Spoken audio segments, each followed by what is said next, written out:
جس کی لاٹھی اس کی بھینس۔ لاٹھی اور بھینس کا تعلق کافی پرانا ہے اور گہرا بھی، اور ہمیشہ یہ دیکھا بھی گیا ہے کہ جب لاٹھی چلتی ہے تو بھینس بھی چلتی ہے، لیکن یہیں تک یہ سلسلہ رکا نہیں۔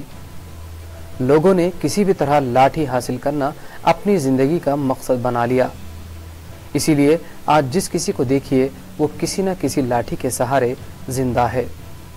کوئی کسی سیاسی جماعت کی لاٹھی پر، کوئی سرکاری نوکری کی لاٹھی پر، کوئی کچھ گنڈوں کی لاٹھی پر، کوئی بدماشوں کی لاٹھی پر اپنی زندگی کی بھینس کو آگے بڑھا رہا ہے۔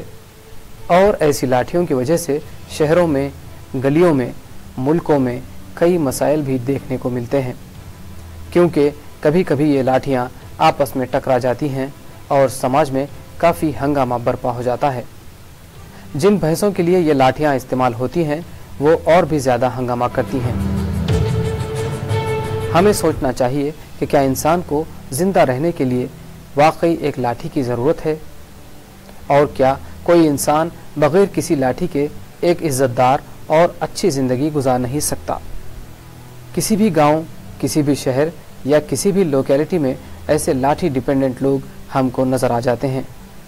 کوئی غنڈہ گردی کی لاٹھی سے معصوم عوام کی بھینس کا جینا حرام کر رکھا ہوتا ہے، کسی نے سیاسی لاٹھی سے لاکھوں لوگوں کو ہزاروں مسائل سے دوچار کر رکھا ہے۔ عام جنتا کی بھینس بیچاری سکون سے اپنا چارہ بھی نہیں کھا سکتی، دودھ دینا تو دور کی بات۔ زیادہ تر لاٹھی ڈیپینڈنٹ لوگ سماج میں اچھی نظر سے نہیں دیکھے جاتے۔ یہ ایسے لوگ ہوتے ہیں جو سوسائٹی میں انریسٹ پیدا کرتے ہیں، لوگوں کو ہراس کرتے ہیں۔ اب ایک نظر بھینس پر بھی ڈالتے ہیں۔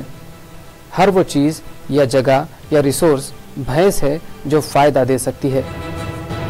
ہیومن کیپٹل، خالی جگہ، سرکاری زمین، سڑکوں پر پارکنگ، سرکاری ٹھیکہ، کسی غریب کا مال، عوام کی سوچ اور ایسی بہت سی چیزیں بھینس ہوتی ہیں۔ ہندوستان کی اگر بات کریں تو لاٹھی والوں نے آج تک ان بھینسوں پر خوب حکومت کی ہے اور ان سے خوب فائدہ اٹھایا، لیکن یہ بھی یاد رکھیے کہ بھینس کے آگے لاٹھی کمزور ہوتی ہے، بھینس کی سینگ بھی ہوتی ہیں۔ اب وقت آ گیا ہے کہ عوام کی بھینس اپنے سینگوں کا استعمال کرے اور اپنے سماج سے، اپنے گاؤں سے، اپنے شہر سے ان لاٹھیوں اور لاٹھی چلانے والوں کو نکال باہر کریں۔ یاد رہے کہ جس کی لاٹھی اس کی بھینس والے اس ماحول کو بدلنے کے لیے آج سوسائٹی میں کئی افراد اپنے طور پر کوشش کر رہے ہیں۔ ایسی کوششوں میں ہم سب کو اپنا حصہ ادا کرنا ہوگا، ورنہ لاٹھی اور بھینس کی یہ کہانی محض بھینس کے آگے بین بجانے جیسی ہو کر رہ جائے گی۔ ہم شروع کرتے ہیں اپنی ہی لوکیلٹی سے، اپنے ہی شہر سے۔